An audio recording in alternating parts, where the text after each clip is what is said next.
أعوذ بالله من الشيطان الرجيم. بسم الله الرحمن الرحيم.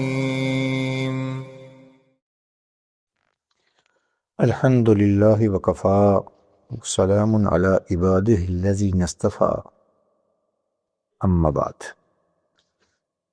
امام ابو داود رحمۃ اللہ علیہ نے سیدنا جابر رضی اللہ تعالی عنہ سے اللہ کے رسول صلی اللہ تعالی وسلم کی ایک حدیث نقل کی ہے، جس میں اللہ کے رسول صلی اللہ علیہ وسلم نے ارشاد فرمایا: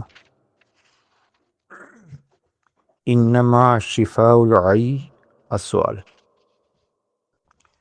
کہ جہالت اور نادانی ایک بیماری ہے اور اس بیماری کا علاج سوال کرنا ہے۔ اللہ نے انسان میں علم کی جستجو اور علم کو جاننے کی استطاعت اور سلیقہ رکھا ہے، اور علم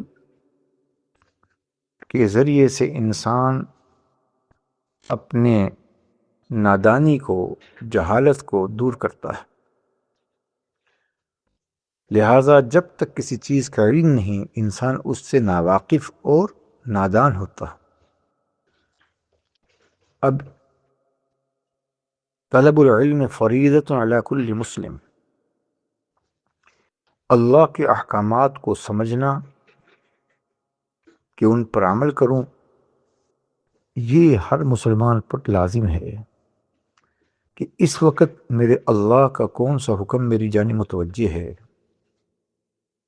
کہ زندگی کا کوئی ایک لمحہ بھی ایسا نہیں جس میں ہماری جانب اللہ کا کوئی حکم متوجہ نہ ہو۔ ان احکامات کو جاننا اور محمد رسول اللہ صلی اللہ تعالی علیہ وسلم کے نورانی عمل کے موافق ان احکامات کو بجا لانا، یہی دین کا علم اور یہی احکامات شریعت کی بنیاد ہے۔ یہ تب ہی معلوم ہو کہ انسان کی رسائی یا تو براہ راست کتاب و سنت تک ہو اور ان سے استدلال کرے اور استفادہ کرے، اور اگر کسی میں یہ استطاعت اور صلاحیت نہیں تو وہ اہل علم کی خدمت میں حاضر ہو اور ان سے سوالات کے ذریعے سے علم حاصل کرے۔ چنانچہ بہت سی احادیث میں علم دین سیکھنے اور اہل علم سے سوال کرنے کی ترغیب نبی علیہ السلام نے بیان کی ہے۔ چنانچہ ایک روایت میں ہے کہ علم ایک خزانہ ہے اور اس خزانے کی رسائی کے لیے سوال کرنا ہے، لہٰذا اہل علم سے جب کوئی شخص سوال کرتا ہے تو اس سوال کرنے کے نتیجے میں 4 لوگوں کو ثواب ملتا ہے۔ نمبر 1، اخلاص سے سوال کرنے والے کو۔ نمبر 2، اخلاص سے اور شریعت کے موافق جواب دینے والے کو۔ نمبر 3، نہ صرف ان سوال کرنے والے اور جواب دینے والے کو بلکہ اس وقت سننے والے کو بھی۔ اور چوتھا، جو ان سے محبت رکھتا ہے۔ اس لیے احیاء العلوم میں امام غزالی رحمۃ اللہ علیہ نے سیدنا ابو درداء رضی اللہ تعالی عنہ اور مختلف صحابہ سے مختلف روایات علم دین کے بارے میں کی فضیلت کے بارے میں نقل کی۔ چنانچہ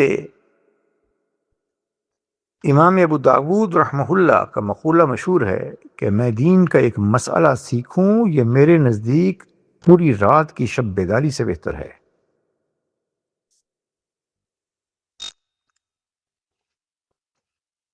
مذکورہ حدیث سے علماء نے اس بات کو بھی بتایا، ثابت کیا، اس سے بھی استدلال کیا کہ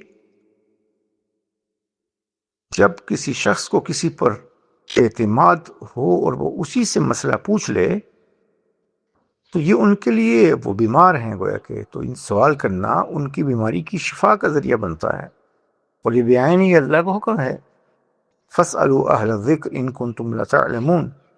سورہ نحل میں اللہ نے فرمایا جس چیز کو تم جانتے نہیں اس فن کے ماہر لوگوں سے پوچھو، اہل علم سے، دین والوں سے، علماء سے دین کی بات سننا اس نیت سے کہ میں اس پر عمل کروں گا، یہ ایمان کا تقاضا ہے اور یہی قرآن و سنت کا مقتضا ہے۔ اللہ ہم سب کو دین سیکھ کر عمل کرنے کی توفیق عنایت فرمائے۔